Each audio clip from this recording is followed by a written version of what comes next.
This week on SmackDown Live, we officially said goodbye to Jericho. Wasn't a surprise, it's been a long time coming. However, we here at WWE's Most Ridiculous are just as devastated as if we were blindsided. After Chris Jericho successfully won the US Championship off Kevin Owens at Payback, Kevin Owens picked up the victory the following SmackDown Live. After said match, he then proceeded to beat up Chris Jericho, pulmonizing his head in the process. Real nice, KO. Sorry. Not taking sides in this divorce. It's just...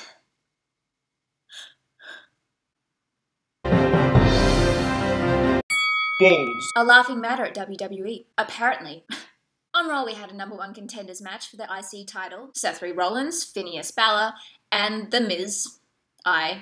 Maurice was also by ringside. During said match, we had a moment. Phineas Balor's balls getting crushed against the post by one Mike The Miz.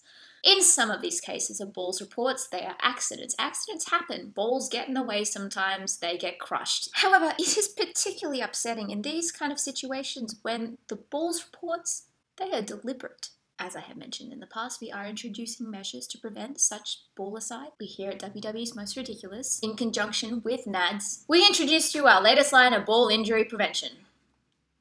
The chainmail. After successfully beating down one Roman Reigns at Payback, like a Jackson Pollock painting, one Harambe seemed to have torn his rotator cuff.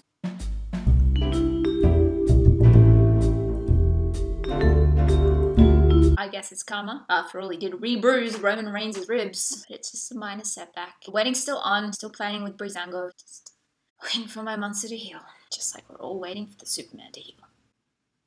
Last week it was announced an upcoming Raw branded pay-per-view has now been rebranded as Great Balls of Fire. Great Balls of Fire. Whose balls? Perhaps maybe it is what we at NADS all fear, a stipulation where loser does have their nads set alight, but maybe we're looking at this in an entirely wrong manner. Great as in huge. Instead of a strap match, it's a flaming bowling ball match. Very 1800s prisoner-esque. Maybe it's something a bit more sinister, and it's actually a 13-year-old cousin on a pole match, and winner gets to marry her, just like Jerry Lee Lewis. Or maybe we're just overthinking this pay-per-view entirely. We here at WWE's Most Ridiculous took the liberty of going through the lyrics to Great Balls of Fire. I spent hours upon hours dissecting the intricacy of the lyrics. Not really, it was pretty straightforward. The entire song is about sex. Given we are no longer in the Attitude Era, guessing they're not going to have another Edge and Lita-esque live sex show, the only real conclusion is they're going to set someone's balls on fire. Welcome to WWE's Love Dedication with Anna Bauert. This week's Love Dedication goes out to a special little lady, our new Raw Women's Champion, 5 Feet of Fury, Alexa Bliss. Something magical happened. Not only do we have one Alexa Bliss, ruler of everything that's good and pure and evil in this world, we got a broken Bayley. It's not that I want Bayley to come to the dark side. You have to be a certain type to live comfortably over here. I feel like for Bayley, this is a bit of extra drive. So really, not only is Alexa Bliss just incredible at everything she does, she's also incredible for all those around her. Alexa Bliss, my spirit animal. You're everything I aspired to be. And I look forward to the day where I can walk down the street, walk on someone, ride them like a skateboard. It's gonna be such a proud day. Thank you, Alexa. After weeks and weeks of speculation, we finally had the House of Horrors match at Payback. The match began with Randall Keith Orton in the back of a limousine, shirtless, awaiting this match, elbow pads on, and pants. He exited the limousine to be greeted by a haunted tractor.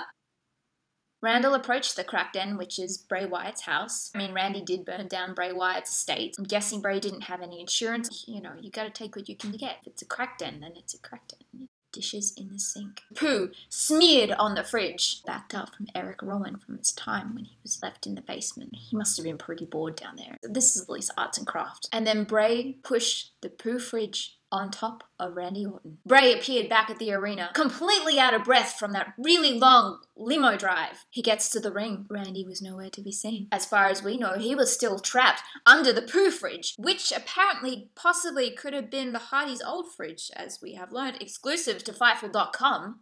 The lights come back on in the arena. Who is standing behind Bray Wyatt?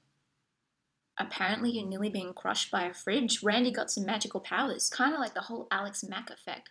Randy Orton turned into Alex Mack. That Pooh must have had some incredible chemicals. And then, of course, during the match, which was supposed to be for the SmackDown Live Championship belt, when Hardbody and his deltoids turned up. Because of course he did. A bunch of stuff happened. And then Bray won. Which is great. Here's the thing, though. We here at WWE's Most Ridiculous feel perhaps it's time that Bray got a little help. I'm not gonna lie, it's a concern. We're worried for you, Bray. I guess this is a PSA.